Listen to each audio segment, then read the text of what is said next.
Michael Galvis here for our first stream of 2022, and we are playing favorites from last year, from the 5 major books that were released for Dungeons and Dragons last year, in an interesting mix of formats, Michael, which is the thing I think is very cool about last year's releases. We have, as you mentioned, Candlekeep Mysteries is a series of standalone adventures that you can slot into your campaigns or try to play through, which take you, I think, all the way like range from level 1 to 16, which is a nice spread of challenge levels there.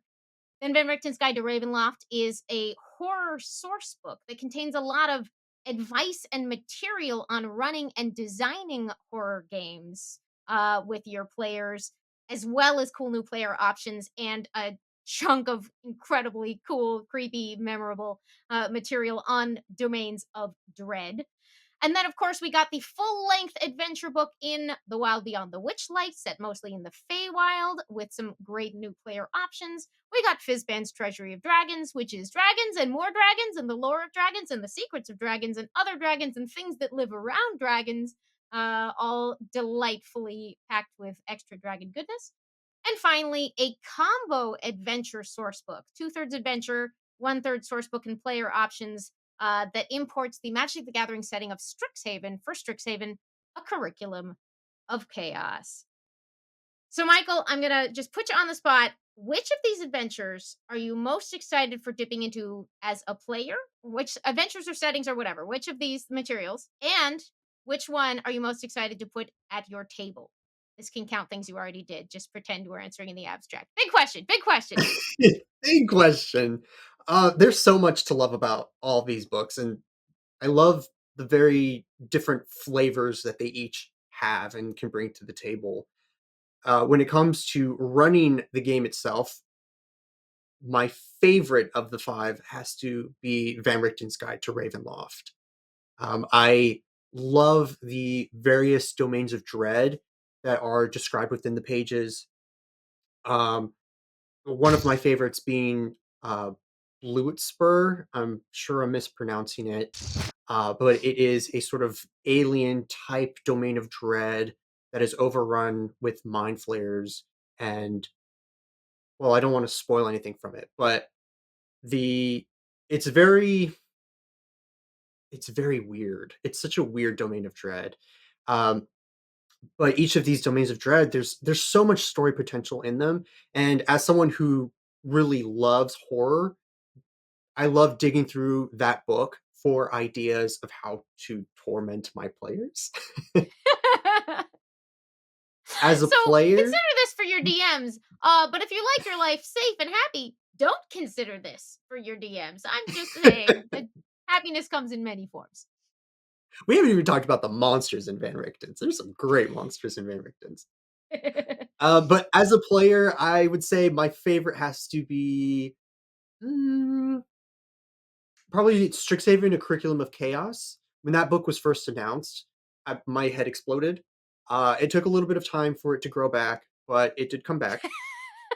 I love all of the backgrounds and the feats that are offered as part of it, and also just the opportunity as a D&D player to explore sort of like magical college, where I can kind of choose my own little faction based off of my own character's background, and then explore the various classes that are typical to students of that particular college. It's also if you've gone through the book, it's also easy to if you're like, I don't want to run a college adventure, it's easy to be like, okay, it's a middle school, it's just a an academy for young students, and there just happen to be various specialties that you choose from. So I love that opportunity as both a player and a DM. That's a great idea. I don't think I had thought about sort of moving it between high school and college, but I hadn't thought that you could sort of be like, it's middle school now, Oh, Quadrix yeah. Science Club, let's go.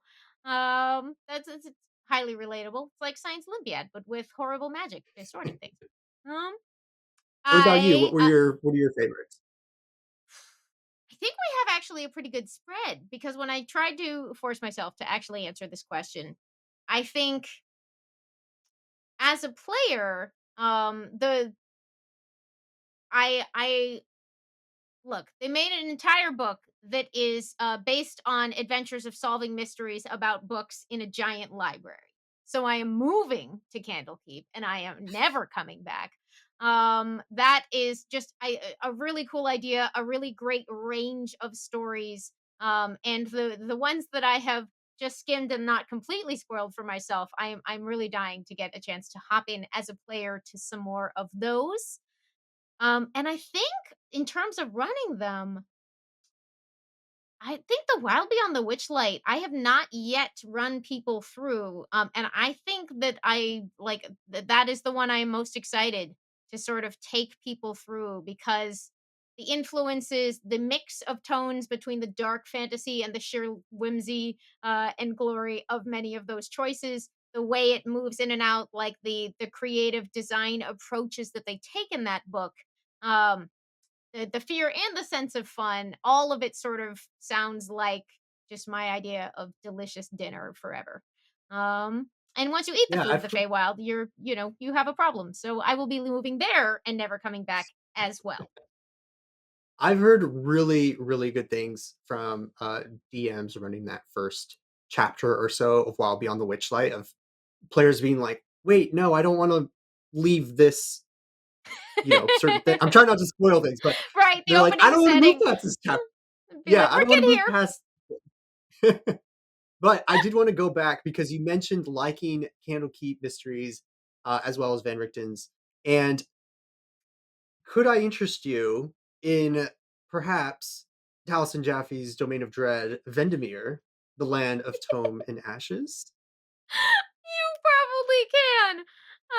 I think that that would be very, very fun as a player to go deal with the consequences of all those decisions we made about what a nice, happy place that is. Where can people find If out more you're about that one? So you can find that on D&D Beyond. If you can Google search it, Taliesin Jaffe, Domain of Dread, it'll pop up for you. But if you want the skinny of it, so when Van Richten's was coming out, we had Taliesin Jaffe come onto stream with Amy, and together they built their own Domain of Dread called Vendemere. And the general setting of the Domain of Dread is it's a giant library, labyrinth like library. And the Dark Lord who presides over this domain of dread is cursed to be unable to ever read any of the books contained within her massive library. And of course, for the players, there are complications as well. A little bit of a spoiler: if you enter the library with any written text, it becomes the property of the library. So, best of luck Tough life to for you, wizards. wizards. We Yeah. we're sorry about that. Sometimes the Dark Lords have a cruel sense of humor. Um, uh, so we also a great comment from chat. Speaking of the monsters from Van Richten's, Aaron Lore says we all know that Joe is the biggest monster from Van Richten's. A reference, of course, to we got to play that opening adventure, House of Lament from Van Richten's Guide to Ravenloft. Let's see. All right. We don't actually have 6 hours, much as I joked before that that's how much we would need. So I would love to hear, Michael, you have a few more favorites. What are your favorite magic items from the class of 21 or 2021, whatever year it is, was? There's some really fun magic items found in these books. I picked 2 favorites, and then I picked 1 classification of magic items that I love from these books. So, my number 1 has to be the bobbing lily pad. It's essentially a carpet of flying, but with style. It's a lily pad that has a fly speed, it has a swim speed, and it's just really cute to think about. It adds really great flavor for a carpet of flying, and for you dungeon masters, if you feel like maybe a carpet of flying is a little strong, the bobbing lily pad does require attunement, so it kind of brings down the power level a little bit by forcing a player to commit an attunement slot to it. There's also, as a player, I was really excited about the release of the Dragon Hide belt. So it's flavor wise, it's in my opinion not the most exciting item out there, but it is a monk magic item. There's not a whole ton of not a whole ton of magic items that are like really tailored to monks. And this was when this was released, I was dancing. I was playing a monk at the time, so I was like, I need to get this item now. Uh, the if you don't know the dragon hide belt, it grants a bonus to the saving throw DCs of your key features. So really great way to kind of bump that up if maybe your wisdom's not that high, or you just want to be able to land those stunning strikes a little more often. And this one is from Fizban's Treasury of Dragons, while the lily pad is from the Wild Beyond the Witchlight. Yes, that's correct. Thank you.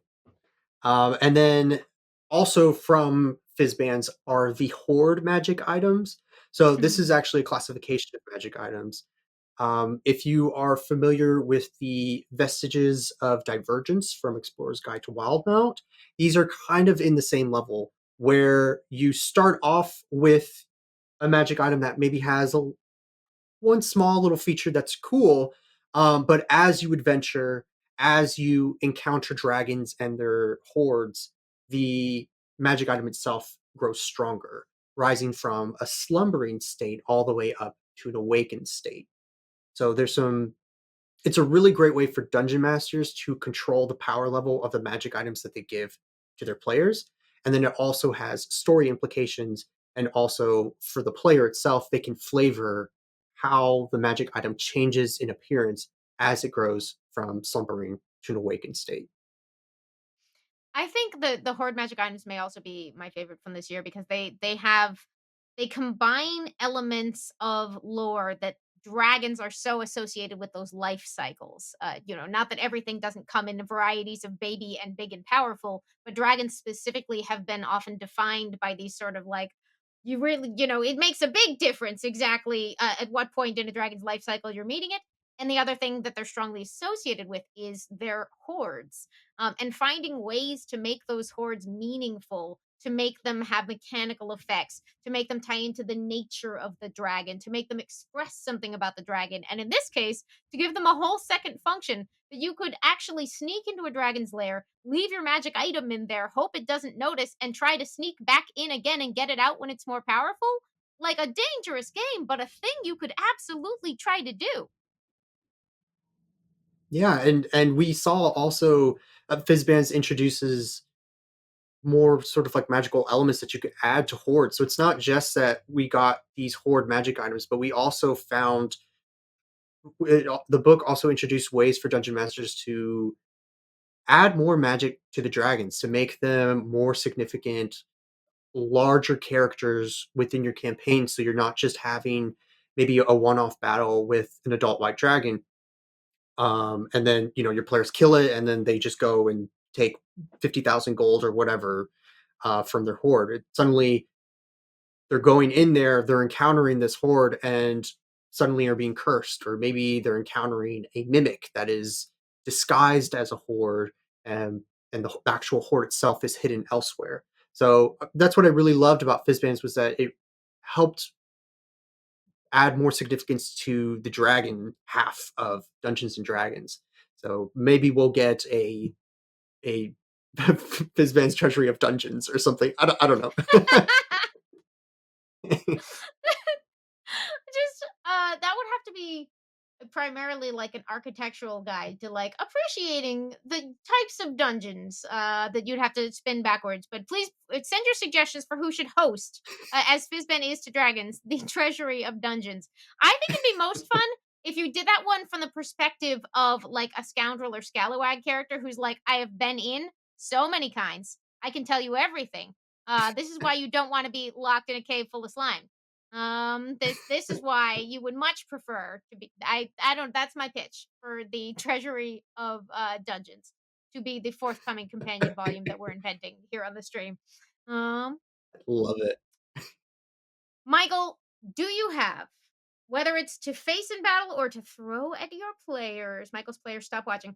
A favorite monster from the class of 2021 Dungeons and Dragons releases. Everything from Van Richten's Guide to Ravenloft is incredible. My first favorite that I have to bring up from Van Richten's are the Carionets. These are yes, these are puppets come to life. So, they are created in a very tragic way. So, if you think of, they always have oh gosh, how do I explain this? So, carionets are typically created by craftsmen that may be lonely, or maybe they're trying to create something that reminds them of someone that they loved and lost. But something goes awry. The carionet comes to life, and it is just filled with a vicious desire to torment, and to kill, and to body snatch, and it's awesome. It's so evil and devious, and it's so easy for them to just hide. Like, just imagine your players are just taking a nap somewhere. The Carrinet just goes over and crawls into a bag of holding and just waits until it has an opportunity to try and steal one of the party members' bodies. Like, it's so cool. And yeah, I'm guessing carionets don't need to breathe, huh? That's fun. uh, Indeed, doesn't require air, food, drink, or sleep. Yeah, It's so easy they can when you're just wait. sleeping. They can just wait. Maybe they're keeping an eye on the party until they're very low on hit points, decide to take a short rest, and then that's when they strike. Who knows? There's endless of possibilities with the Carrynet, and they can look like anything. They can be maybe, a little girl goes up to the party and is just like, "Thank you for saving our village. Here's my teddy bear," and it's a Carrynet. I'm just imagining adventuring parties treating every little child's toy like it's a potential Trojan horse, you know? Just right in front of the kid. Really, Every really chair is a mimic, every toy is a Carrynet. there we go. Add it to your list of paranoia checks in your adventuring party today. Cup of Squid says Michael still a carionet confirmed. I would tend to agree. Mm, Nah. I had real trouble picking a favorite monster, and some of them are sort of spoilery. I hope if you checked out our videos over the last year, you know we fell in love with a lot of the monsters in the different books. Everything from the perky campestry of Witchlight to some of the um, swamp flavored goodness that you get in some of the Strixhaven stuff. But I think I'm also gonna land on Van Richten's for a fave because I love our friend, the difficult Grimishka.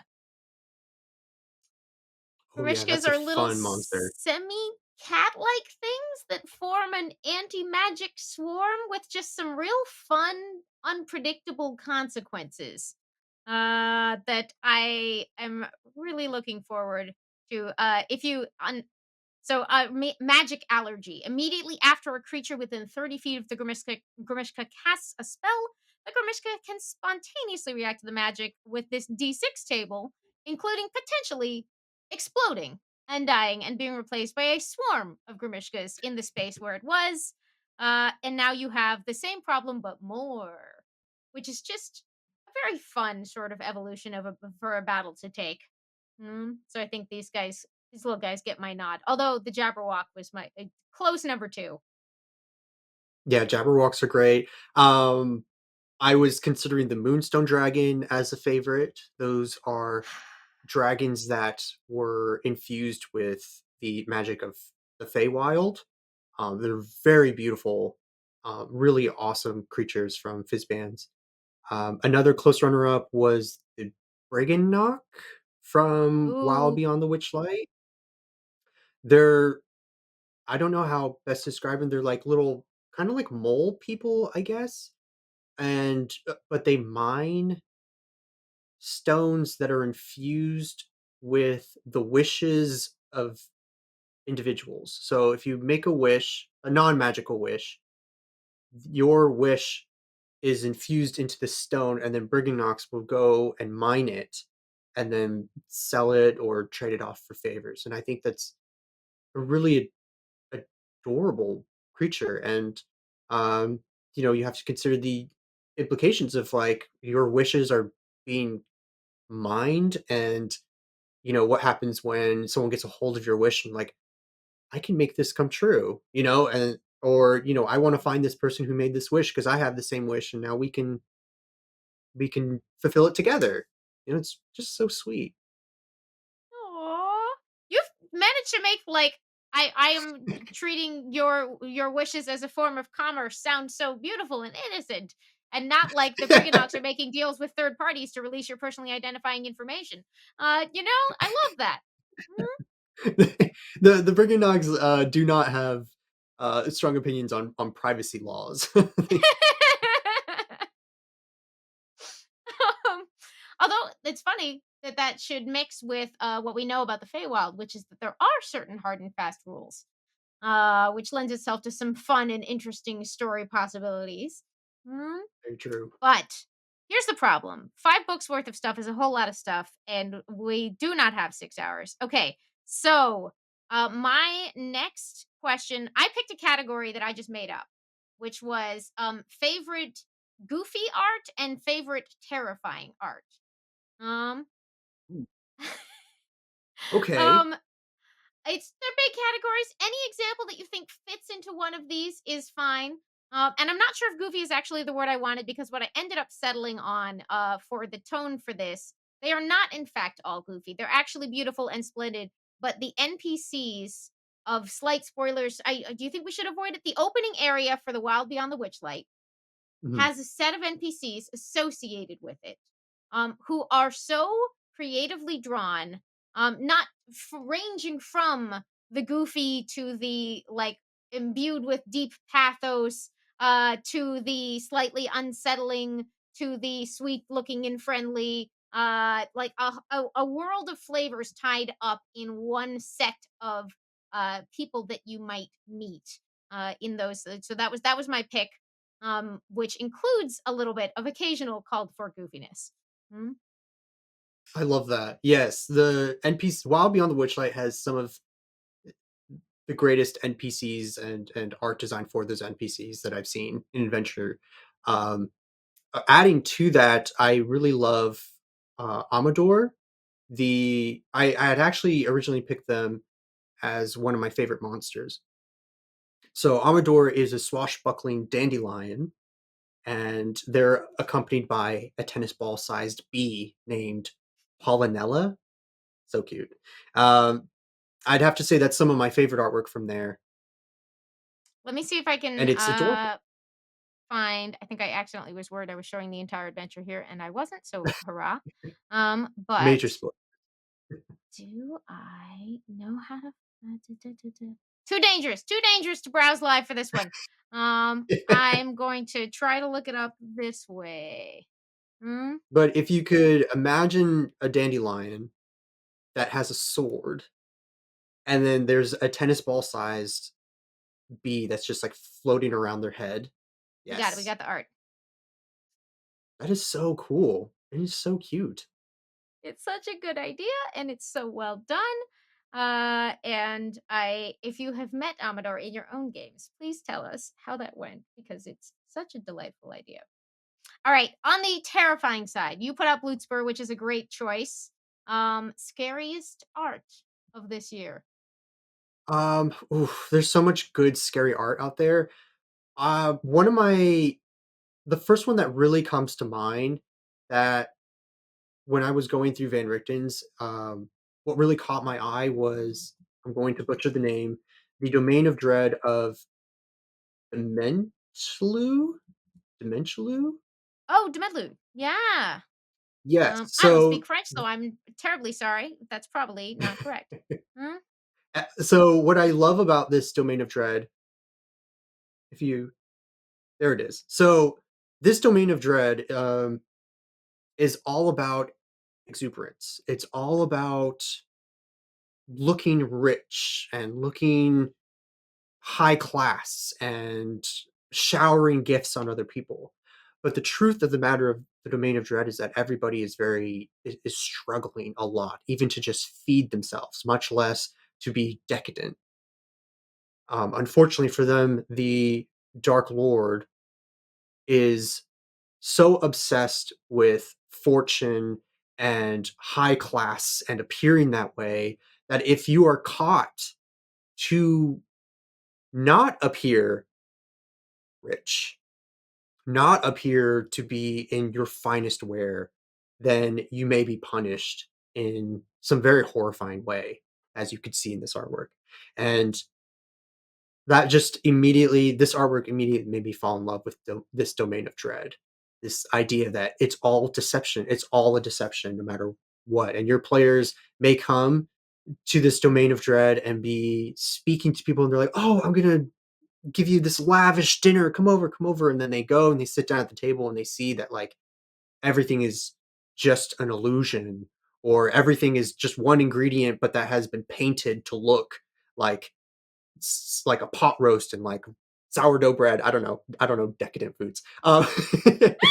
But just imagine the horror of discovering that and then being like, "What is this? This is just junk." And then someone hears, and then they discover what happens to the people who uh, do not uphold these like impossible standards of fortune. It's mm, just so ripe. It's just so ripe. The world where imposter syndrome will literally kill you. Um, Yeah. it Did you have a no, it's favorite? a great. I did not pick out a favorite like I meant to for this because I changed my mind too many times. But I think um I da, da, da, da, the mm, I will. Did Okay, you have sorry. I did. I have what? did you have a favorite domain of dread? I honestly really got attached to the carnival, but I think I'm gonna throw a Mm. plug out to one of my favorite Dark Lords of Har Akir, because our friend Octopot has just a whole lot going on, and he is one of my favorite designs from last year. If we can pull him up, I love the way Harakir took a setting and a sort of area of the world that has often served as inspiration, but added really cool new perspective to it and developed a version of it that I would sadly love to spend time in. I'm sure to my immediate doom. But the network of interconnected ruins and artifacts that make up the world of Harakir, I found incredibly compelling. And the specific nature of this Dark Lord story and how it plays into how magic functions there, and the ties between being observed and the lost secrets, and the preoccupation with music. Some of the this domain packed so much inspiration into its pages, that it felt like I got, for me personally, like I got a full length source book, inspiring me to the world of Harakir. And I am very excited to dip into it. There we go. I knew I was going to change my mind until the last second, but I'm happy with where I landed. Runners up include Tempest, and the modified version of Lamortia. But we are almost out of time. Michael, I plan to ask so many No. questions. I'm gonna very quickly, a lot of things in addition to just more of things that we love, like monsters and spells and magic items and subclasses. We got some new things included in the material this year. For instance, the dragon lore and world building in Fizzbands, the social and exam mechanics in Strixhaven, the guides to running horror and to horror genres that are included with Ravenloft, the playing aids with Witchlight that are designed to help especially new players, but anyone run through that particular story with some different kinds of handouts and trackers than we've seen before. Did you have a favorite as a DM, new tool or section from this year? I'll start by saying my favorite was the little box in Witchlight that said it's okay to make mistakes. My Probably my favorite printed page of any piece of Dungeons and Dragons lore was that little box being like, "It is fine. We all do it."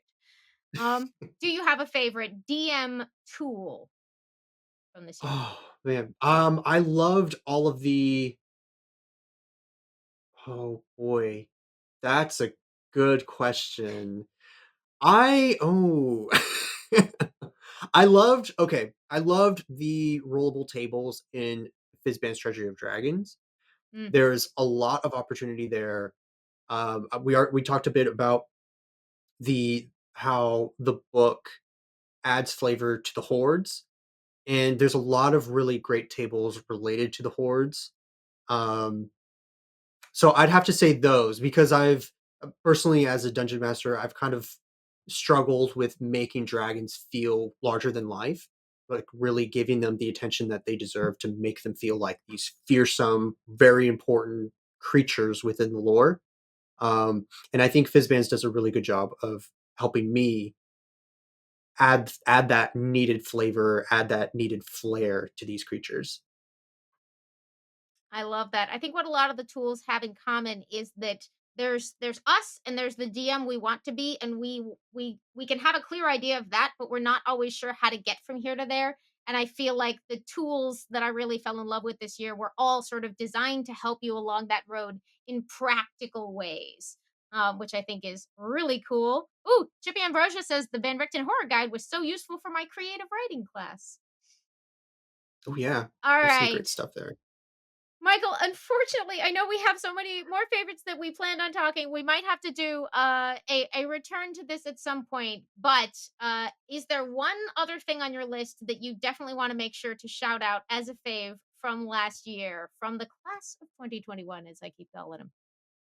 Yes, I wanted to give a shout out to the Lost background from Wild Beyond the Witchlight because this was one of the first backgrounds that I looked at, and I saw um, a lot of opportunity for customization there for my character because part of the background is that you receive a Fey mark. As with this background, you were somehow whisked away to the Feywild and then returned at some later time. So, but you came back with a Fey mark. You were transformed in some small way by your stay in the Feywild. So maybe your hair has been replaced by vines or brambles, or your eyes swirl with iridescent colors. I think being given that sort of permission to add some sort of weird, strange sort of like physical change in your character, even if you're playing a human, even if you're playing, just a half orc. Um, I love that. I love that sort of opportunity to just be like, yes, I'm totally normal human, but I have hair growing off of my ears and I have to braid them or something. Um, that always stuck out to me as a really great background from a flavor perspective. Yeah, and it has wonderful, of course, story implications. It's a classic stolen away to the realm of the fairy, has deep, deep roots that could provide inspiration for character hooks and concepts. I love that. That will wrap it up for us today in our faves of 2021. But of course, I want to know what yours were if you're watching this from among the new releases of last year, what you've already put into action at your table, what you can't wait to put into action at your table, what you can't wait to spring on your players. Thank you for watching, and let us know, by the way, what you would like to hear about in these streams on these shows for 2022. Drop us some comments or some tweets or whatever you'd like to, if there's specific stuff that you're like, you know what, I really want a guide on this, or to see how Amy would do if I made her choose more favorites. You could not do that either. That's also an option. Stay tuned to D&D Beyond Live, the dev update this Thursday, and don't forget, we host a monthly game, charity game for Jasper's Game Day. We are incredibly proud to partner with Jasper's Game Day for the cause of suicide prevention and mental health support. It's an issue that has touched all too many members of our community. You can catch our next monthly game on Saturday, January 29th on this channel. But every day is a good day to go to jaspersgameday.com and show your support, where you will also find more information and the number to the National Suicide Prevention Lifeline, 1 800 273 TALK, TALK. That's 1 800 273 TALK. We hope you'll do that. Check it out. Come here for that game, and we will see you next time on D&D Beyond. It's D&D.